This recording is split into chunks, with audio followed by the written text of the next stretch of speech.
நான் மெய்யான திராட்சை செடி, என்னிலே நீ நிலைத்திரு என்று சொல்கிறார். Being connected. If we are a branch, we must stay connected to the vine, which is Jesus. இயேசுவாகிய திராட்சை செடியில் நாம் தொடர்புள்ளவர்களாய் இணைந்தவர்களாய் அவருக்கும் நமக்கும் உள்ள உறவிலே நிலைநிற்கிறவர்களாய் நாம் இருக்க வேண்டும். God also says that He will help us. அது மட்டுமல்ல, தேவன் சொல்லுகிறார் அவர் நமக்கு உதவி செய்கிறவராய் இருக்கிறார் என்பதையும் அவர் சொல்லி இருக்கிறார். By ourselves, we don't have the strength to hang on to that vine. நல்லா கவனிங்க, நாம் நம்முடைய சுய பலத்தாலே இந்த செடியில் ஒட்ட வைக்கப்பட்டவர்களாகவே இருக்கக்கூடிய அந்த பலன் நமக்கு கிடையாது.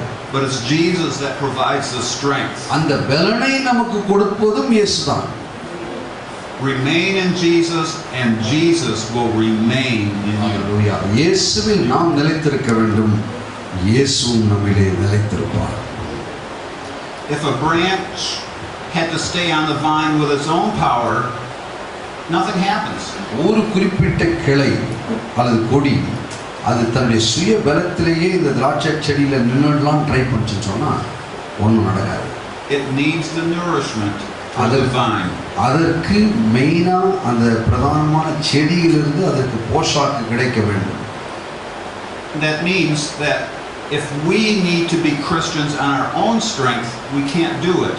நாம் நம்முடைய சுய பலத்திலேயே கிறிஸ்தவங்களா இருந்தெல்லாம் கிறிஸ்தவங்களா வாழ்ந்தெல்லாம் ட்ரை பண்ணுவோம் என்று சொன்னால், it's the strength of Jesus, the main trunk, the main branch that gives us the power to be alive spiritually. அது சரிப்பட்டு வராது. மாறாக மெயினா அந்த பிரதானமான மெய்யான திராட்சை செடியாகிய இயேசுவில் நாம் சார்ந்து கொள்ளும்போது அவர்தான் நமக்கு பலனையும் சத்துவத்தையும் உதவியையும் பரிபாலனம் செய்கிறார். அதன் மூலம்தான் இந்த கிறிஸ்தவ வாழ்க்கை சாத்தியமாக இருக்கிறது. And it's very clear that nothing can break that connection. இந்த நமக்கும் ஆண்டவருக்கும் உள்ள அந்த தொடர்பை எதுவுமே முறித்து போட முடியாது, எதுவும் தடுக்க முடியாது என்பது தெளிவாக இருக்கிறது.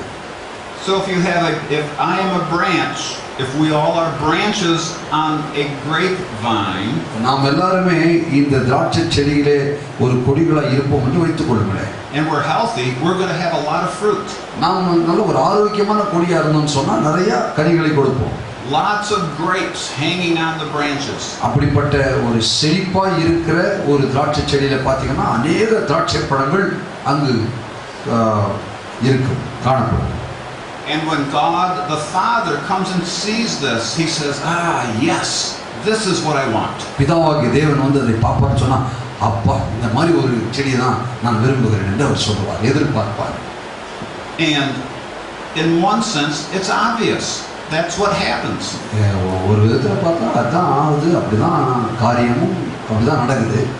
If we see a grape plant growing, we expect to see grapes. ஒரு திராட்சை செடி வளருதுன்னு சொன்னா இந்த திராட்சை செடியிலிருந்து திராட்சை பழம் தான் வரும்.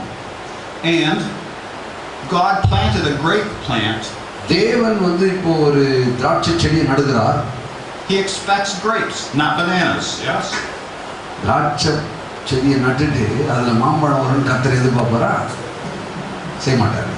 We are to bear the fruit that God plants. தேவன் நம்மை என்னவா வச்சுக்கிறாரோ, என்ன கனி கொடுக்கணும்னு வச்சிருக்கிறாரோ அந்த கனி கொடுக்கணும் அவருக்கு. And as a branch, we can't decide to stop. ஆனால் கிளையாக அல்லது கொடியாக நாமாகவே தாமாகவே இந்த கனி கொடுக்கிற வேலையை நம்மளால செய்ய முடியாது. The power of Jesus and the help of God the Father causes us to bear good fruit. தேவனுடைய உதவி, ஆண்டவராகிய இயேசு கிறிஸ்துவின் உதவி, இதன் மூலமாக தான், கிருபையின் மூலமாக தான், துணையின் மூலமாக தான் இந்த கனி கொடுத்தெல்லாம் சாத்தியமாகிறது. So here's the picture of a Christian. ஆகவே இங்கே கிறிஸ்துவன் ஒருவனை குறித்த ஒரு அருமையான வர்ணனை படம் காண்பிக்கப்படுகிறது. We are connected firmly to Jesus Christ. இயேசு கிறிஸ்துவோடு நாம் உறுதியாக இணைக்கப்பட்டிருக்கிறோம். God the Father cleans us and keeps us healthy. பிதாவாகிய தேவன் நாம் ஆரோக்கியமுள்ளவர்களாக இருக்கும்படிக்கு சுத்தம் பண்ணுகிறார், பார்த்துக் கொள்கிறார். The power of the Holy Spirit comes through the vine into us. திராட்சை செடியிலிருந்து கொடிகளுக்குள் எப்படி சாரம் வருகிறதோ அதுபோல கிறிஸ்துவுக்குள் இருந்து பரிசுத்த ஆவியானவருடைய வல்லமை நமக்குள் நம் மூலமாய் நம்மில் கிரியை செய்கிறது. And that results in Christian works, in works that we do that bring glory to God. அதை வைத்துக்கொண்டு நாம் செய்கிற கிறிஸ்தவ கிரியைகள் செயல்பாடுகளின் கர்த்தருக்கு துதி ஸ்தோத்திரம் வரும்படியான காரியங்களை நாம் நடப்பிக்கிறோம். And for us, we've talked about this. We know what those fruits are.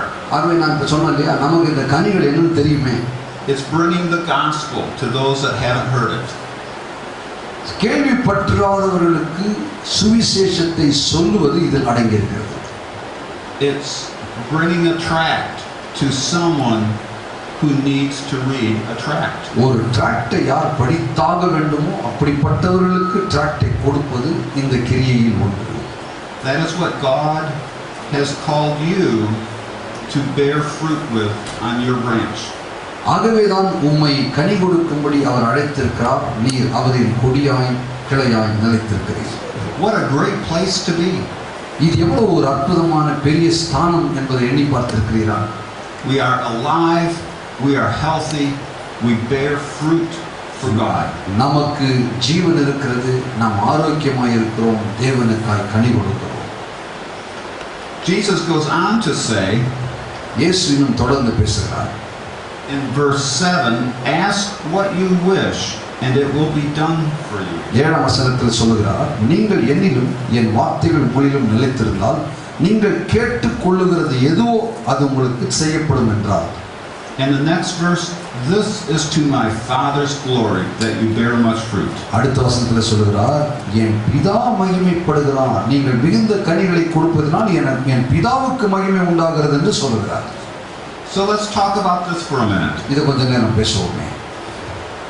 It says that when we remain connected to Jesus, we can ask for anything. இதிலிருந்து ஒன்று கற்றுக்கிறோம். இயேசுவின் உறவில் நாம் நிலைத்திருக்கும் போது, அந்த தொடர்பில் நிலைத்திருக்கும் போது எதை வேண்டுமானாலும் கேட்க முடியும் நாம் அவரிடத்தில். And it says it will be done. வேதம் சொல்கிறது அது நமக்கு செய்யப்படும், அருளப்படும் என்பதை பார்க்கிறோம். I don't completely understand this part. எனக்கு இந்த பகுதியில் என்ன சொல்லுகிறதுன்னு முழுசும் அடங்கல. I ask God for a lot of things that don't happen. நான் கற்றுட்டு நிறைய காரியங்கள் ஆகணும்னு கேட்குறேன், அதில் அநேக காரியம் நடக்கிறது இல்லை. And I say, well, I'm asking things for me and that might not be for God's glory. நான் நினச்சிக்கிறேன், நான் எனக்குனே கேட்டுக்கிறேன், ஒருவேளை இதன் மூலமாக கர்த்தருக்கு ஒன்றும் மகிமை கிடையாது என்று எண்ணிக்கொள்வேன். But I also ask God for things that I think will help His kingdom. ஆனால் அவருடைய ராஜ்யத்திற்கு உதவியாக இருக்குமே என்று சில காரியங்களை நான் கர்த்தரிடத்தில் கேட்பேன். But sometimes சில நேரங்களிலே that's not in God's plan for His glory. சில நேரத்தில் அவருக்கு மகிமை உண்டாவதுக்கு அவர் ஒரு திட்டம் வச்சிருப்பார்ல, அந்த திட்டமாக இருக்காது நம்ம கேட்குற காரியம். I could pray to God that He would have no more power outages. சில நேரத்தில் பவர் கட் இல்லாமல் இருக்கணும்னு சொல்லி நாம் கேட்குறோம். But tomorrow we will probably still have a power cut. 10 மணிக்கு என்னதான் பண்ணாலும் மின்சார வாரியத்தில் அமைக்கிறாங்க. Which means to me, it is not for God's glory today for that to happen.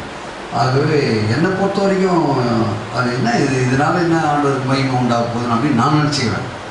So I think what this means is, yes, we ask for things, but we do our best to be asking things that are for God's glory. ஆகவே நாம் கேட்கும்போது தேவனுக்கு மகிமை உண்டாகும்படிக்கு சிறப்பானதை அவர் சித்தத்தின்படி நாம் கேட்கிறவர்களாக இருக்க வேண்டும். And a lot of those things, they happen.